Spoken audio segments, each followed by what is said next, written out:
Ravi de vous retrouver ce lundi 11 janvier pour le point de l'actualité. Bonjour et merci d'être avec nous sur RTI 1. Le nouveau gouvernement ivoirien est attendu dans les prochaines 48 heures.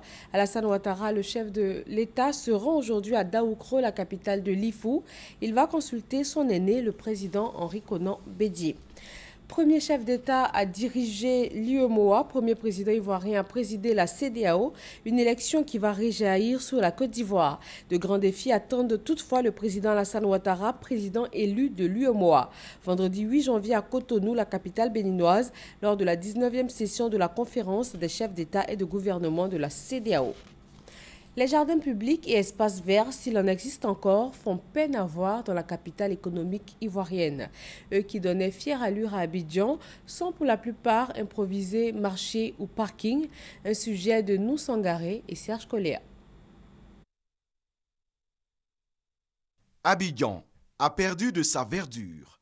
Les espaces verts et jardins publics, jadis fierté de la ville, ne sont plus qu'un souvenir.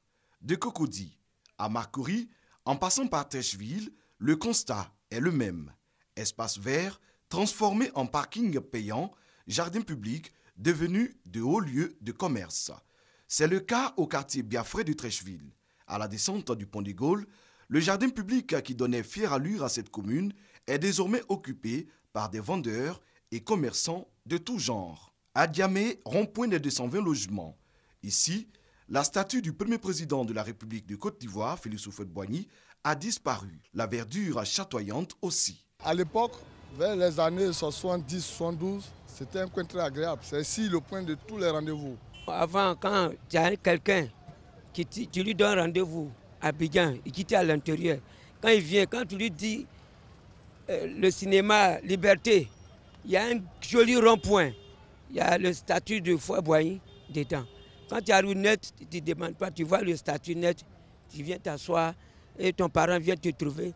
Et c'est un coin bien agréable. Membre d'un syndicat de transporteurs, Abou Sekos est le nouveau propriétaire des lieux. Ici, c'était poubelle, c'était gâté. Donc, comme ici, enfant d'Adjambi, et j'ai travaillé à côté. Donc, après la crise, j'ai demandé à les commerçants, ils ne peuvent pas vendre un endroit où le coin est sale. Donc, il fallait mettre un gars où les gens peuvent s'asseoir en bas, empêcher les gens de ne pas pisser. Restons dans la commune d'Adjamé, précisément en face de la gare du train. Espace vert à l'origine, l'endroit est envahi aujourd'hui par des véhicules stationnés en désordre. Des hangars dressés et servant d'abri pour certains jeunes de la commune qui disent gérer l'espace avec la caution des autorités municipales. Je gère ce parc-là au compte de la mairie d'Adjamé. La journée là, c'est 500 par voiture.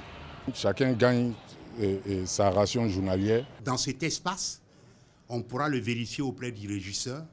Il y a une contrepartie qui est versée à la mairie. Mais je puis vous dire, l'espace sera aménagé en jardin et en collaboration avec le district. Le district nous en a fait part.